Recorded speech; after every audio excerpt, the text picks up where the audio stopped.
Hi guys, our topic for today is adult learning theory. What is adult learning theory? Developed by Malcolm Knowles in 1968, adult learning theory or andragogy is concept or study of how adults learn and how it differs from children. It's aimed to show how adult learning in instinct and identify the learning style which suit them best. Um, Sinasabi dito na kung ano ang adult learning theory. Dito sinasabi ang adult learning theory ay yung nagmula kay Malcolm Knowles noong 1968 kung tawagin ay andragogy. Isa itong pag-aaral tungkol sa pagkakaiba ng adults learn at children. Dito din mapag-uusapan ng mga style or technique na gagamitin about sa pagtuturo. Next, 5 key assumption of Knowles adult learning theory. Number 1, self-concept. As we grow older, we shift from being dependent to being more independent. Therefore, how we prefer to learn change from being instructor-led to a more self-directed approach. Dito naman sinasabi sa self-concept na tayo tumatanda na, in short ay nagbibinata, kailangan natin matutong mag-isa o maging independent sa ating buhay upang tayo matuto na malaman ng mga bagay na dapat tayo o ikaw lang ang makakatuklas. Okay, next. Adult learning experience. Adults have lots of experience from which they draw knowledge and reference we can take from their experience and learn from them. Okay, ang sinasabi naman dito sa adult learning experience, dito naman sa adult learning experience, ang mga adult ay maraming nalalaman dahil sa mga karanasan nila sa buhay at maaari tayong kumuha mula sa mga karanasan nila at matuto mula sa kanila. So ayun, sa mga nalalaman ng mga marami kasi silang na-experience, so doon tayo pwedeng kumuha at matuto sa mga experience nila. Okay, next, number 3. Readiness to learn. Adults are ready to learn when there is a reason, such as when it's directed towards growth and development related to their work. Ang sinasabi naman sa readiness to learn ay handa ka na upang malaman kung may dahilan ba itong ginagawa mo o may develop ba nangyayari about sa sarili mo upang malaman kung akma ba ito sa papasukan mo. Number 5, ang motivation to learn ay tumutukoy na bilang may sapat na edad, kailangan natin malaman ng mga kadahilanan at halimbawa upang mapadali natin yung mga trabaho o yung mga dapat gawin. Next, number 4, orientation of learning. As adult, we want what we are learning to be applicable to our everyday lives instead of being general learning about subject. We want to learn particular skills that help us solve problems and work better. Ang orientation of learning, ang sinasabi naman dito ay bilang adult o nasa sapat na edad na tayo, dapat natin matutunan ang mga dapat gawin sa pang-araw-araw na buhay at dito din sinasabi na dapat natin matutuhan ng mga skills upang makatulong sa atin sa paglutas ng problema at maging matagumpay ito. Okay, next, number 5, motivation to learn. As a children, we learn because of external factors like parents and teachers. However, as adults, we want to learn for our own reason, for example, to progress in work or to boost self-esteem. Hi guys, my name is Kenji Garcia. I am the reporter about the 4 principles of andragogy. So, there are 4 central principles that explain how to best develop training for them. Number 1, when it comes to learning, adult want or need to be involved in how their training is planned, delivered, and executed. So, dito na pumapasok yung needs and wants ng isang adult learning. Gusto niya, alam niya yung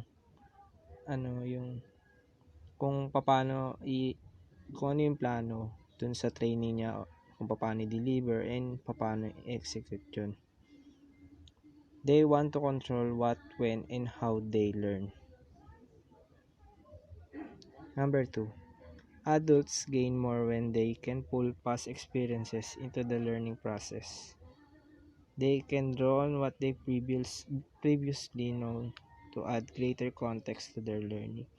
So, dito naman, bumabase sila sa past experiences nila. Kumbaga, ginagamit nila yung experiences na yun para mas matuto or bumilis matuto. Number 3. Memorizing facts and information isn't the right way for adults to learn.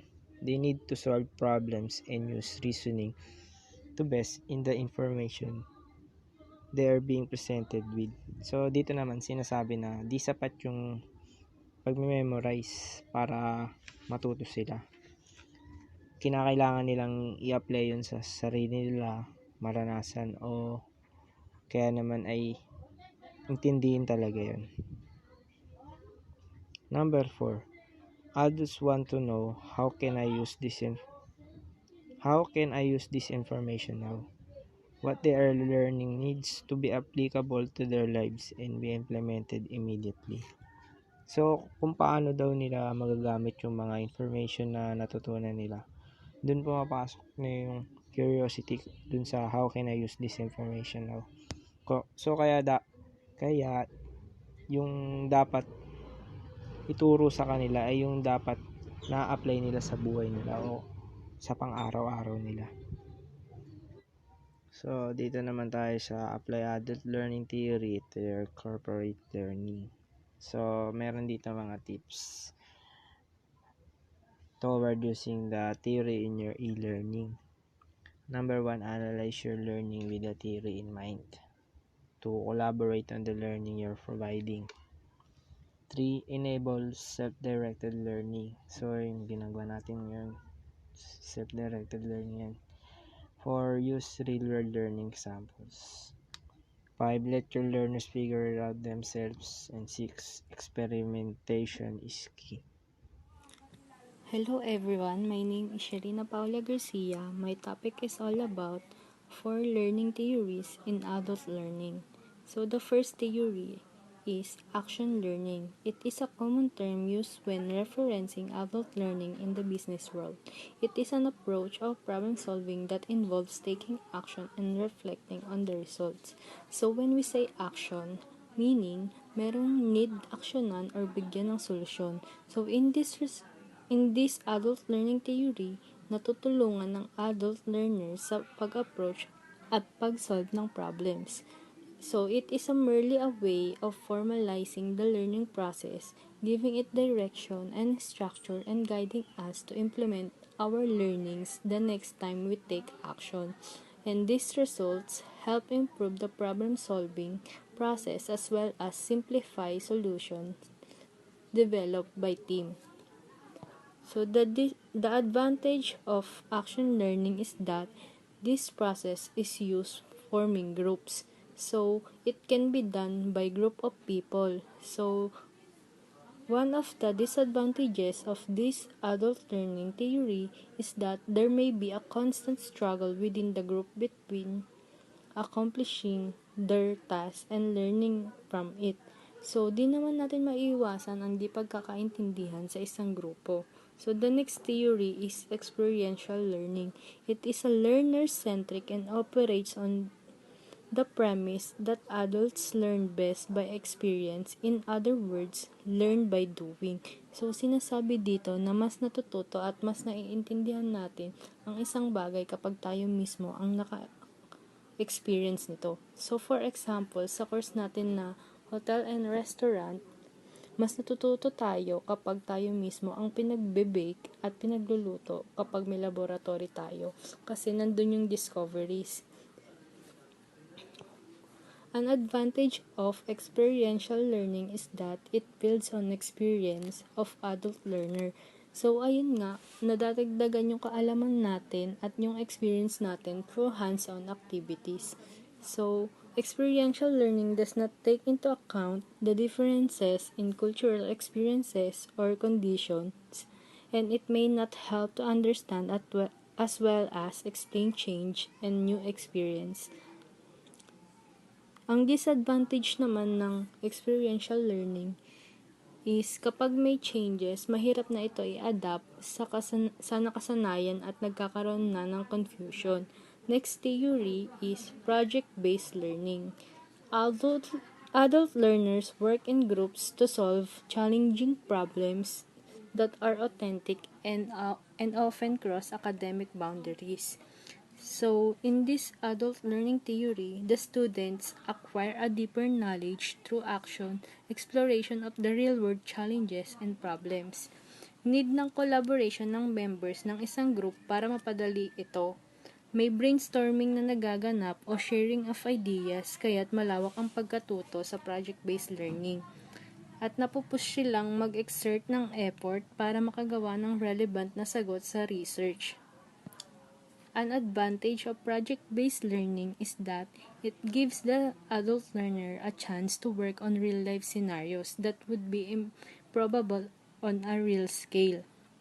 So, mas nabibigyan ang learner ng chance to take action on real-life situations. And similar to experimental learning, project-based learning may not always be the best learning method when dealing with many different cultures and backgrounds, since problem-solving methods often vary from culture to culture. So, tulad ng experiential learning, hindi ito ang best learning method kasi hindi ito na-apply sa lahat lalo na when dealing with many different cultures and backgrounds. So, the last learning theory is the self-directed learning. It is an example of informal learning. It is defined as the process in which adult learners take on the responsibility of their own learning process. So from the word itself, self-directed means natututo ang learners on their own and without the help of others. Binibigyan sila ng kalayaan na i-practice ang gusto nilang comprehension strategies.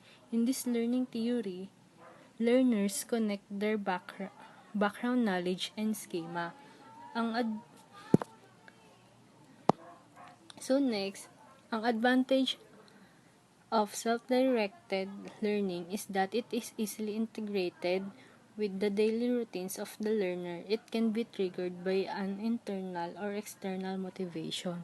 Ang advantage nito ay hawak mo yung oras mo dahil responsibility mo matuto alone at meron kang eagerness to learn because it can be triggered by an internal or external motivation. So next is the disadvantage ng self-directed learning is this method ay hindi effective sa lahat ng adult learners because it is unstructured. Karamihan sa adult learners ay madali ma-distract or kulang sa confidence and resources para ma-accommodate ang self-directed learning. That's all. Thank you. So good day guys. I'm Ryan Halabas. I'm here to report about 3 adult theories every e-learning designer must know. First, theory number 1, andragogy, tapping into prior experience.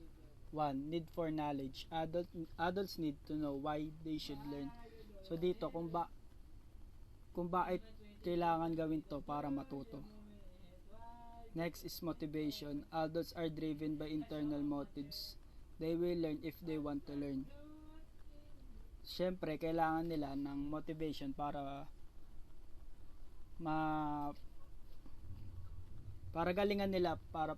gagalingan pa nila para matuto.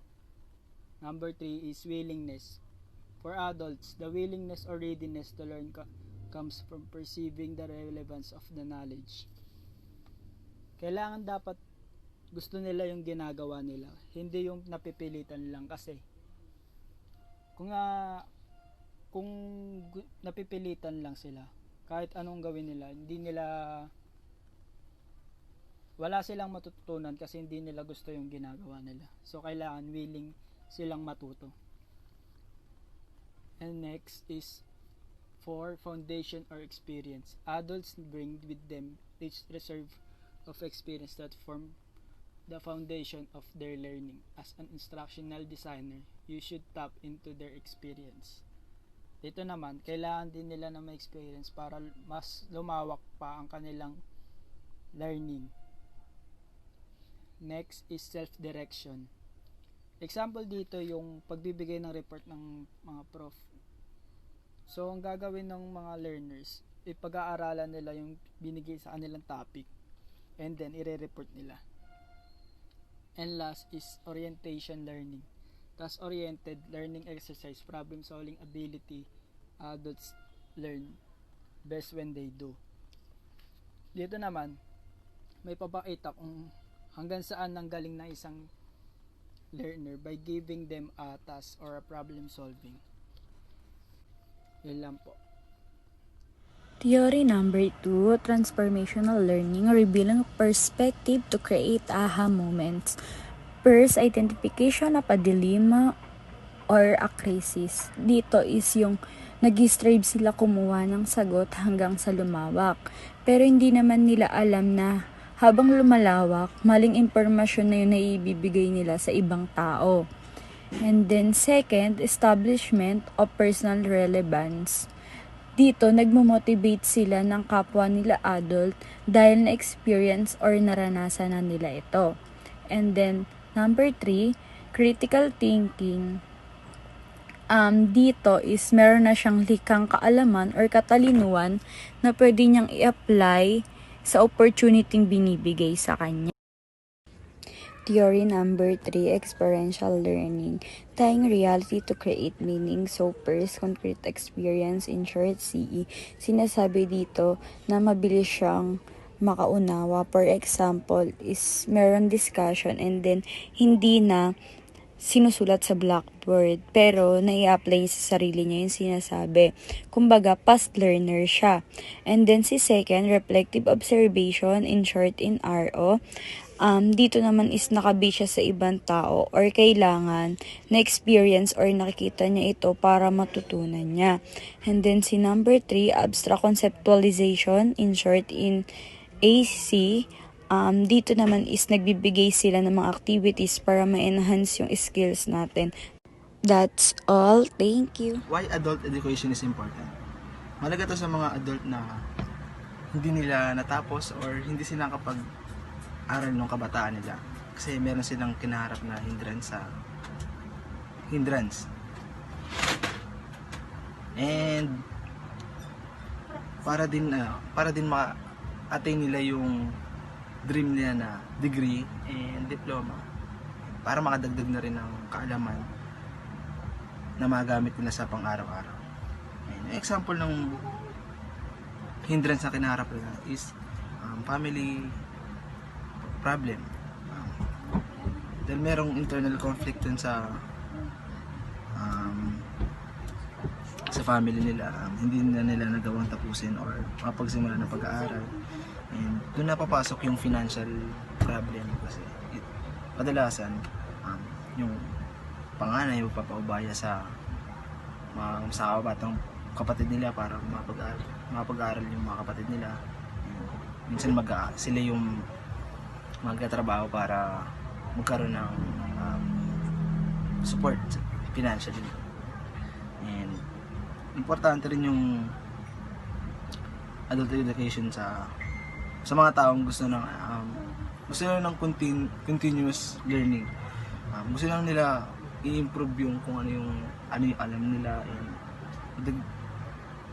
madagdagan lang yun. And gusto nila matuto ng mga bagong bagay na minsan di sakop ng kung ano yung tinahak nilang career, and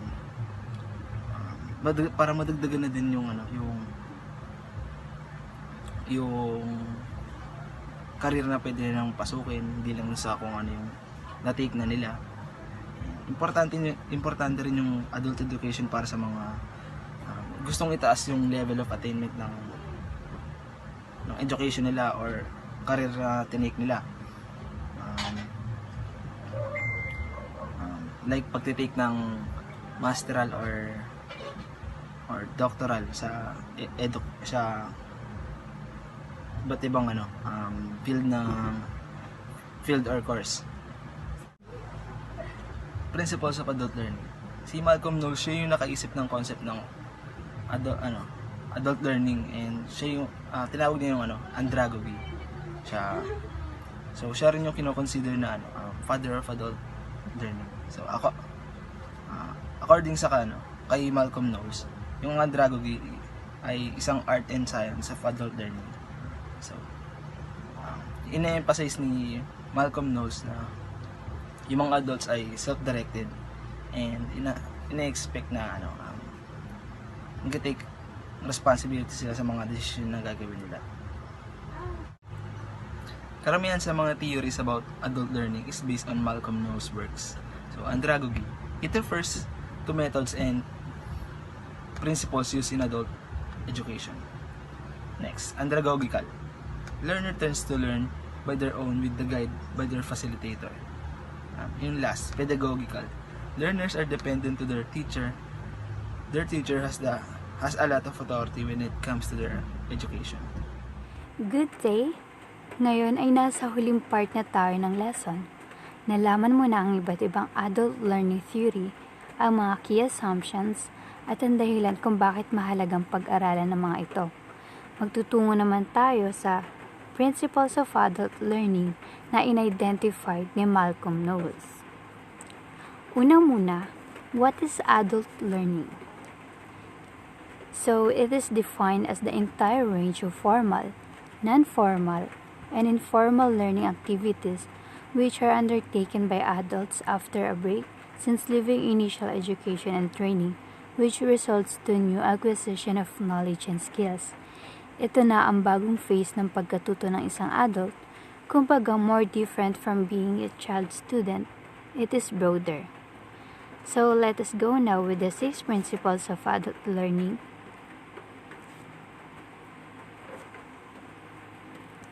First, adults are internally motivated and self-directed. Adult learners make choices relevant to their learning objectives. Ang adult na rin ang gumagawa ng choices nila for their learning objectives.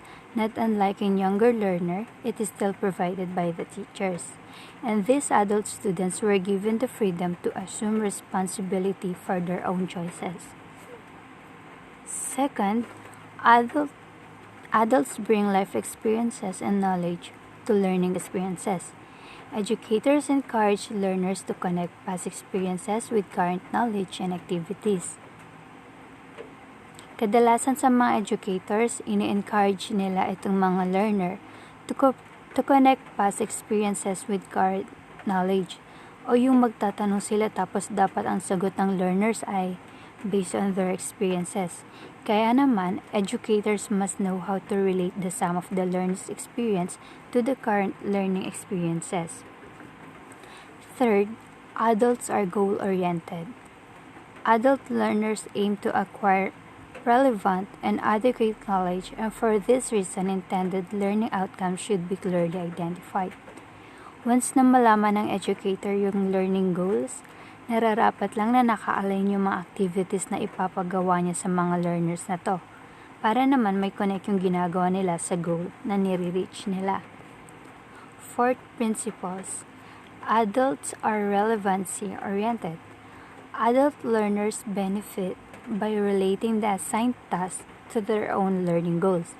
Kapag yung activities na ginagawa nila ay connected naman sa goal o personal learning objectives nila, then they will be inspired and motivated to engage in projects and successfully complete them. Fifth principle, adults are practical. It is very important for educators to identify appropriate ways and convert theoretical learning to practical activities. Work placement is a way for students to apply the theoretical concepts learned inside the classroom into real-life situations.